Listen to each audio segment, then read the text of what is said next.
Montrez-moi vos amis. Je vous montrerai votre futur. Comment est-ce que je sais ça? Je traînais avec des losers. Ma maman était à tous mes événements sportifs. Disons que je jouais au football, ok? Ma mère était sur la touche. Et si le jeu sur le terrain commençait à aller d'un côté, ma mère me criait dessus. Marc, bouge-toi, bouge-toi! J'étais là, oh mon Dieu. Et on se rassemble avec les autres gars de l'équipe et ils disent, Marc, est-ce que c'est ta mère? Je réponds, non, je l'ai jamais vue de ma vie. Le plus beau cadeau que ma mère m'a donné. Elle croyait en moi. J'ai fait des overdoses sous drogue à 3 occasions où j'aurais dû mourir.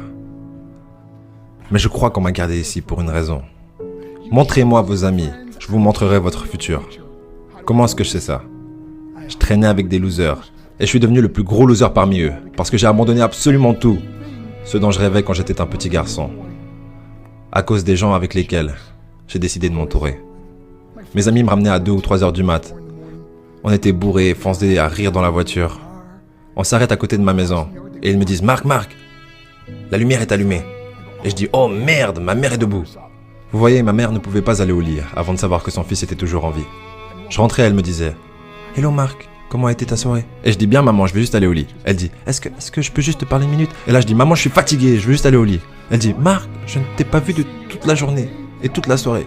Est-ce que je peux s'il te plaît te parler ?» Et là je dis « Mais fous-moi la paix, tu m'énerves !» Et là je claque la porte de ma chambre à coucher sur la seule personne qui croyait en moi.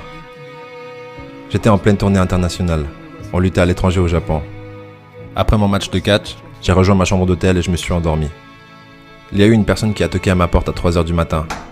Je sors du lit, je regarde à travers la fenêtre de sécurité et je vois que c'est le promoteur japonais. Donc j'ouvre la porte et il me dit « Marc, appelle à la maison, il y a une urgence. »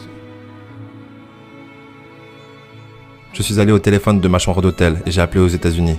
« Hey, comment ça va ?»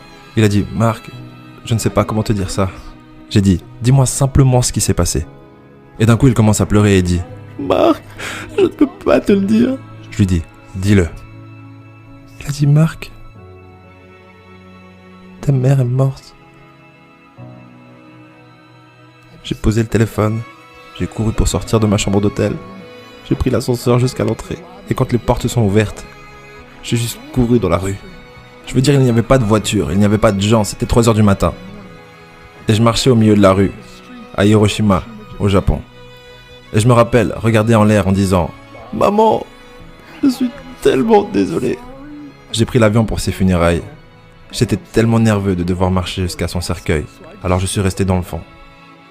Et je continuais à regarder à distance, et je n'arrêtais pas de penser « Maman, s'il te plaît, réveille-toi. S'il te plaît, lève-toi. » Et j'ai finalement eu le courage de marcher jusqu'à elle.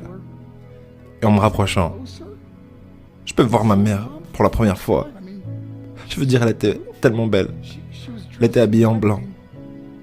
Elle ressemblait à un ange. Je me suis juste tenu en dessus d'elle. J'ai dit « Maman, tu es mon héros. Tout ce que je suis, tout ce que j'espérais devenir, c'est grâce à toi. Tu m'as tellement aimé. Tu m'as donné une vie. Tu es la seule qui a cru en moi. » Comment lui retourner tout ça? En me bourrant la gueule? En me défonçant? En devenant stupide? En sortant avec des losers? Pourquoi? La seule chose qu'elle voulait faire, c'était parler avec moi. J'aimerais tellement pouvoir te parler maintenant, maman. J'aimerais tellement que tu puisses voir ce que je fais. Pourquoi n'ai-je pas pu être un meilleur fils? Nous sommes définis par nos choix. Mais si vous vous entourez de gens qui prennent des drogues, de l'alcool et des pilules, c'est un chemin sans issue. Je ne suis pas ici pour vous faire la morale. Je suis ici pour vous dire que j'ai vécu cette vie. Et ça mène au cœur brisé, aux relations brisées, aux rêves brisés et à la mort. Pourquoi? Pour la défense? Si vous avez un père ou une mère, quand vous rentrez à la maison, dites à maman que vous l'aimez. Vous voyez, toute ma vie a tourné autour de devenir riche et célèbre. Il fallait que je devienne un millionnaire. Il fallait que je gagne la course. Je devais gagner la course aux frais de mon mariage, de ma famille, de mes amis. Pourquoi? Pour être seul dans une pièce et apprendre ce qui est réellement important. Et ceci est à quel point précieux est ce cadeau qui est la vie et nos familles. et à quelle vitesse cela peut nous être pris. Vous savez, je ne vis plus le temps, je vis les moments. Vous savez, ce n'est pas ce que vous avez dans les poches qui compte. C'est ce qu'il y a dans votre cœur qui compte vraiment.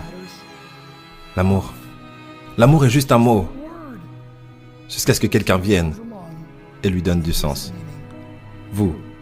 Je vous le cache pas, j'ai pleuré 3 fois en faisant le montage. On a tous un pote hyper sensible dans son entourage. Du coup, cette vidéo est sûrement faite pour lui.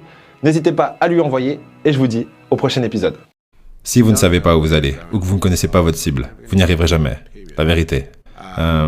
Travaillez dur, dormez moins.